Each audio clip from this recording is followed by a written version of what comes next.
नमस्कार दोस्तों, आज हम करेंगे भारत के संविधान के अनुच्छेद करेंगे। ठीक है। अनुच्छेद एक क्या कहता है? भारत के राज्यों का संघ है, यानी कि भारत जो है वो किससे मिलकर बना? सभी राज्यों से मिलकर बना है। भारत एक राज्यों का एक संघ है। ठीक है। अनुच्छेद दो कहता है नए राज्यों का प्रवेश या स्थापना, यानी कि नए राज्यों की जो भी प्रवेश है या उसकी स्थापना, जैसे सिक्किम को भारत के अंदर शामिल किया गया, गोवा को जो शामिल किया गया, वो किसके तहत किया गया? वो किया गया अनुच्छेद दो के तहत किया गया। ठीक है। अब आगे कहते हैं अनुच्छेद तीन। अनुच्छेद तीन क्या कहता है? राज्य की सीमाओं या नामों में परिवर्तन। जो राज्य की जो सीमाएं हैं, जैसे आंध्र प्रदेश से तेलंगाना को अलग कर दिया गया, तो वो किसके तहत किया गया? अनुच्छेद तीन के तहत किया गया। ठीक है। तो इनके लिए कोई ट्रिक की हमें जरूरत नहीं है। आगे आता है अनुच्छेद छः। अनुच्छेद छः के अंदर क्या है? जो विदेशी जो नागरिक होते हैं उनको नागरिकता देने से संबंधित है। ठीक है। अब जो अपने देश की जो नागरिकता छोड़ कर आते हैं, छः को हम कैसे याद करेंगे? छोड़। जो अपनी देश छोड़ कर आते हैं उनको क्या है? नागरिकता देने का काम क्या कौन सा संविधान करता है? संविधान का छठा अनुच्छेद करता है। ठीक है। तो अदनान सामी है जो पाकिस्तान के, उनको अनुच्छेद 6 के तहत क्या है? नागरिकता दी गई है। आगे आता है अनुच्छेद 12। अनुच्छेद 12 के अंदर क्या है? राज्य की परिभाषा के बारे में है। अब राज्य की जो परिभाषा है वो क्या है? बहुत बड़ा है। बड़ा 12 को हम क्या कैसे याद करेंगे?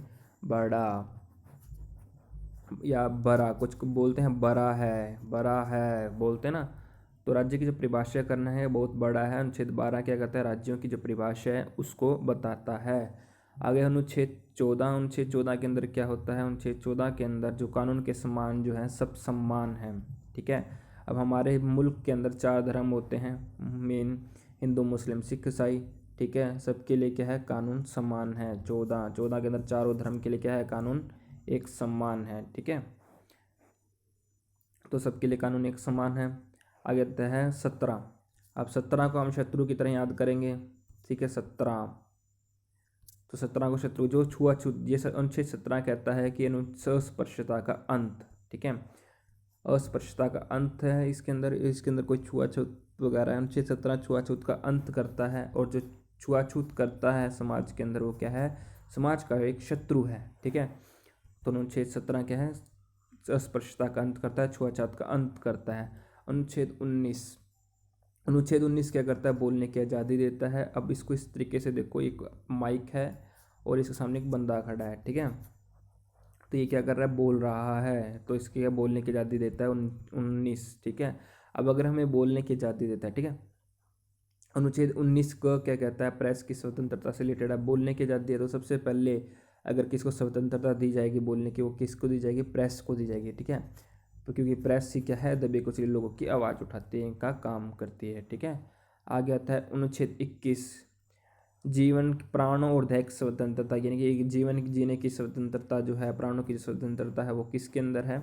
अनुच्छेद 21 के अंदर होती है। ठीक है। जब कभी हमारे क्या होता है कि हरियाणा के अंदर जब कोई मृत्यु की कंडीशन में, तो हम क्या कहते हैं कि भगवान जान बचा ले, 21 रुपया को प्रसाद बांटूंगा। ठीक है। 21 रुपया को प्रसाद बांटूंगा। इससे हमें याद हो जाएगा कि जो अनुच्छेद 21 किससे रिलेटेड है? प्राणों से रिलेटेड है। ठीक है। 21 रुपये का प्रसाद बांटूंगा, किसे? प्राण बचा ले। ठीक है। प्राण बचा ले। आगे आता है अनुच्छेद 21 का। अनुच्छेद 21 के अंदर क्या होता है कि 6 से 14 वर्षों के जो बच्चे होते हैं उनको शिक्षा का अधिकार दिया जाता है। ठीक है। अब हर माँ बाप क्या करता है? अपने बच्चों को 21 वर्ष तक तो अब जरूर पढ़ाता है। ठीक है। तो 21 वर्ष तक क्या है? शिक्षा का अधिकार माँ बाप ने दिया ही दिया है। ठीक है। आगे आता है अनुच्छेद 23। अनुच्छेद क्या है? मानव क्या है? दुर्व्यापार। जो पहले क्या होता था कि जो कारखानों या किसी के अंदर क्या होता था, बंधुआ मजदूरी वगैरह करवाई जाती थी। ठीक है। उनको विदेश में जो होते थे, जो गरीब लोग होते थे, उनको मजदूरों की तरह उनको विदेशों में बेचा भी जाता था। ठीक है। उनको रोकने का काम क्या करते हैं? अब अनुच्छेद 23 क्या करता है? जो मानव दुर्व्यवहार है उसके बारे में कौन सा संविधान का अनुच्छेद 23 बताता है? ठीक है। मानव के दुर्व्यवहार के बारे में। अब समाज, इसको याद कैसे करेंगे? समाज के अंदर 2-3 ऐसे लोग होते हैं जो मानवता के लिए क्या करते हैं? दुर्व्यापार करते हैं। जो मानवता का व्यापार कौन से करते हैं समाज के अंदर? जो ऐसे 2-3 लोग होते ही होते हैं जो समाज का, मानव का व्यापार करने का काम करते हैं।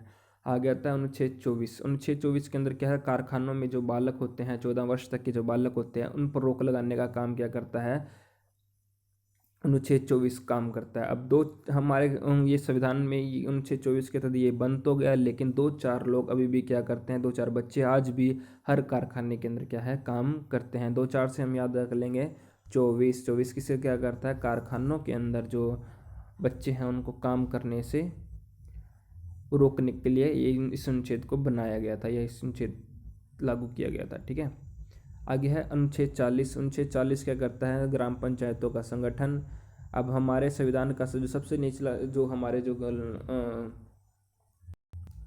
जो हमारे लोकतंत्र का सबसे निचला स्तर कौन सा है, ग्राम पंचायत होती हैं। अब ग्राम पंचायत में से ही हमारा क्या है, भ्रष्टाचार शुरू हो जाता है। एक सरपंच जो बनता है वो क्या करता है कि वो 5 साल के लिए बनता है और एक अच्छा खासा घर अपना बना लेता है। तो अली बाबा चाली चोर कहाँ बैठते हैं, अली बाबा चाली चोर ग्राम पंचायत में बैठते हैं, इसे याद रख लेंगे। ठीक है, अली बाबा चाली चोर कहाँ हैं, ग्राम पंचायत में हैं। ठीक है, तो इसे याद हो जाएगा। अली बाबा चाली चोर सैनिक सदान का अनुच्छेद 40 क्या कहता है, ग्राम पंचायतों के बारे में कहता है। तो अली बाबा चाली चोर ग्राम पंचायतों के संगठन के बारे में बताता है। अब है अनुच्छेद 48। अनुच्छेद 48 क्या कहता है कि कृषि और पशुपालन संगठन के बारे में अनुच्छेद 48 कहता है। ठीक है,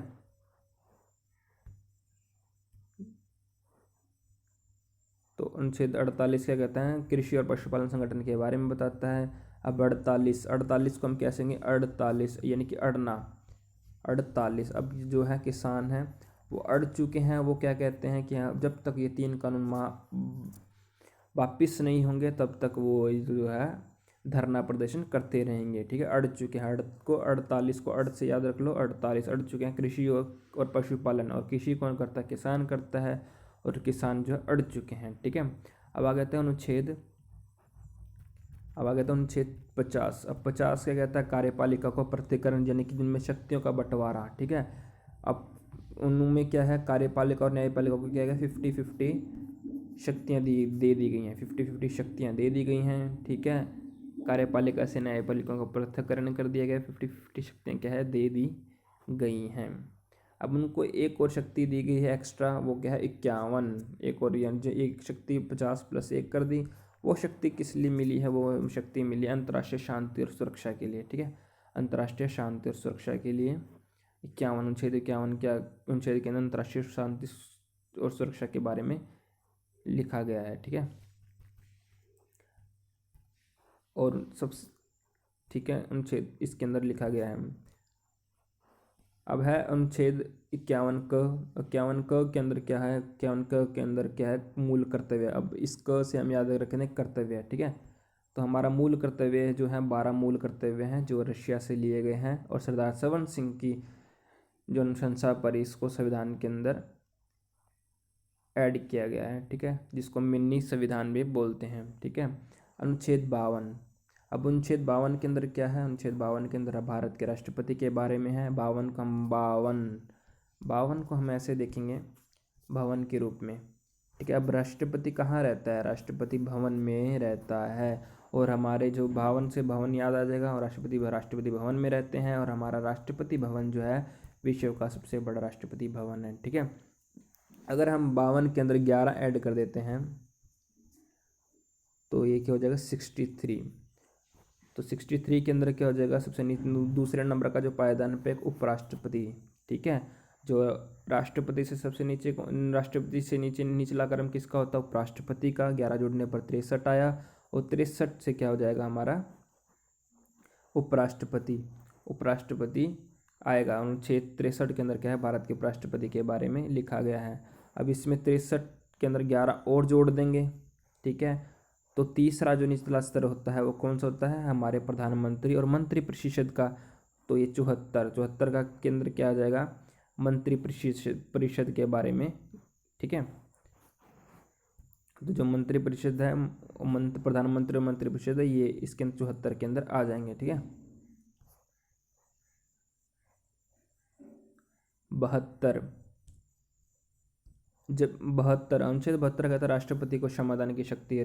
जो राष्ट्रपति है उसको एक क्षमादान की शक्ति है, वो किसी को भी माफ़ कर सकता है। अगर किसी को फांसी की सज़ा भी होती है तो उसको माफ़ करने की शक्ति भी किसके पास होती है? राष्ट्रपति के पास होती है। तो इसको याद करने की ट्रिक क्या होगी? इसको याद करने की ट्रिक क्या होगी? हमारे लिए अब यही बेहतर होगा कि हम राष्ट्रपति के पास जाएं। 72 को बेहतर से याद रख लेंगे। बेहतर यही होगा कि हम राष्ट्रपति के पास जाएं, उनसे क्षमा याचना करें। ठीक है, जब किसी को कोई चारा नहीं मिलता सुप्रीम कोर्ट हाई कोर्ट का, तो क्या ही बेहतर होगा? राष्ट्रपति के पास जाना ही बेहतर होता है। ठीक है, आगे आता है अनुच्छेद 76। 76 के अंदर क्या है? भारत के अटॉर्नी जनरल के बारे में है। भारत के अटॉर्नी जनरल के बारे में। ठीक है, और 76 को हम कैसे देखेंगे? अटॉर्नी जनरल को कैसे देखेंगे? टोनी। इसको याद करने की ट्रिक क्या है? टोनी, जो टोनी कक्कड़ है, एक सिंगर है। ठीक है, और 76 को छित्तर से, 76 को छित्तर से।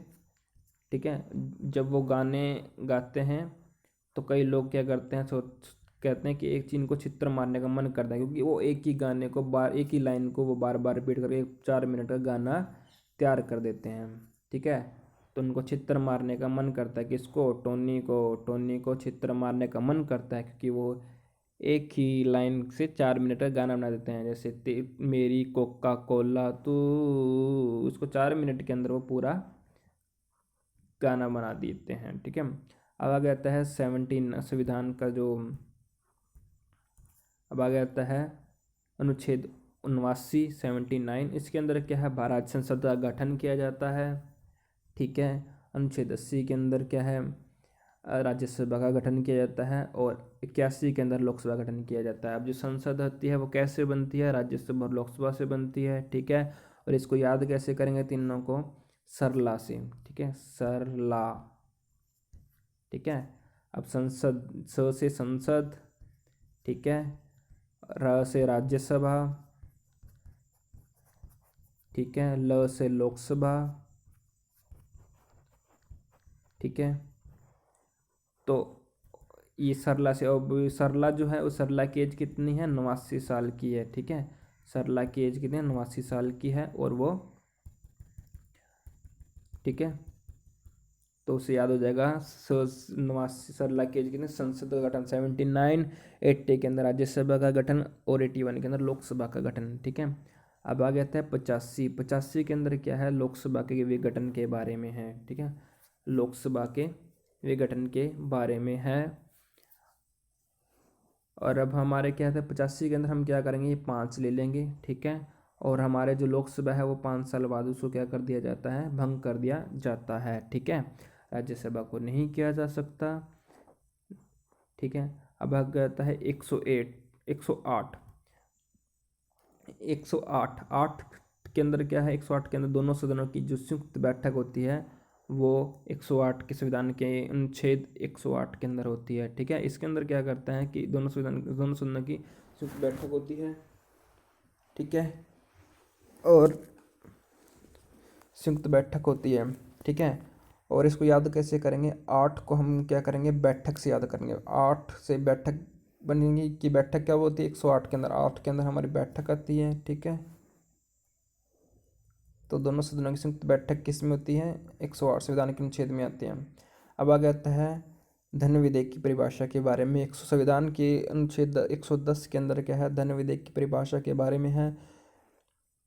धन विधेयक के, अब 1-1 रुपये करके हम क्या करते हैं? धन इकट्ठा करते हैं। 1-1 रुपये से क्या होता है? 1-1 रुपये से धन इकट्ठा होता है। ऐसे याद रख लो, 1-1 रुपये से धन इकट्ठा होता है। तो 110 से क्या हो जाएगा? धन विधेयक की परिभाषा लिखी गई है। ठीक है, अनुच्छेद 110 के अंदर। 148 के अंदर क्या है? 148 के अंदर भारत के जो महानियंत्रक महालेखा है उनके बारे में लिखा गया है। ठीक है, जो नियंत्रक और महालेखा हैं उनके बारे में। तो ये था संविधान के अनुच्छेद का पार्ट 1, और एक इसका पार्ट 2 और आएगा, उसके अंदर ये पूरे कंप्लीट हो जाएंगे। अगर आपको ये वीडियो अच्छी लगी है, आपके हेल्पफुल लगी है, तो इसको चैनल को सब्सक्राइब कीजिए और शेयर कीजिए। धन्यवाद।